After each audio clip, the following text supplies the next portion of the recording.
Hi ಎಲ್ರಿಗೂ ನಮಸ್ಕಾರ. Balaji auto car ಚಾನೆಲ್ನ ಮತ್ತೊಂದು ವಿಡಿಯೋಗೆ ಸ್ವಾಗತ. ಇವತ್ತಿನ ವಿಡಿಯೋದಲ್ಲಿ ನಮ್ಮ ಹತ್ರ ಯಾವ್ಯಾವ ಸ್ಟಾಕ್ಸ್ ಎಲ್ಲ ಅವೈಲೇಬಲ್ ಇದೆ ಅಂತ ಹೇಳಿ ನೋಡ್ಕೊಂಡು ಬರೋಣ ಬನ್ನಿ.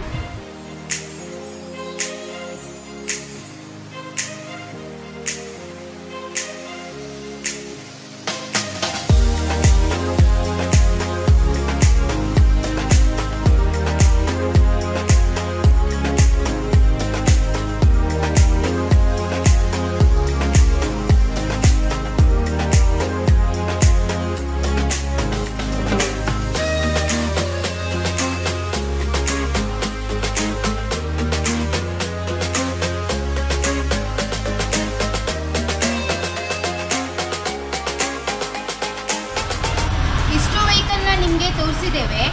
ಇದನ್ನ ತಗೊಳ್ಬೇಕು ಹಾಗೆ ಟೆಸ್ಟ್ ಡ್ರೈವ್ನ ನೋಡಬೇಕು ಅಂತ ಹೇಳಿದರೆ ಭಟ್ಕಳದಲ್ಲಿರೋ ಬಾಲಾಜಿ ಆಟೋ ಕಾರ್ ಶೋರೂಮ್ಗೆ ವಿಸಿಟ್ ಮಾಡಿ, ಹಾಗೆ ಕ್ಯಾಪ್ಷನಲ್ಲಿರೋ ನಮ್ಮ ನಂಬರ್ಗೆ ಕಾಂಟ್ಯಾಕ್ಟ್ ಮಾಡಿ ಹೆಚ್ಚಿನ ಮಾಹಿತಿನ ತಿಳ್ಕೊಳ್ಬೋದು. ಹಾಗೆಯೇ ನಿಮ್ಮ ವೆಹಿಕಲ್ನ ಎಕ್ಸ್ಚೇಂಜ್ ಮಾಡ್ತೀರಾ ಅಂತ ಹೇಳಿದ್ರು ಕೂಡ ಆ ಆಫರ್ ಕೂಡ ನಮ್ಮ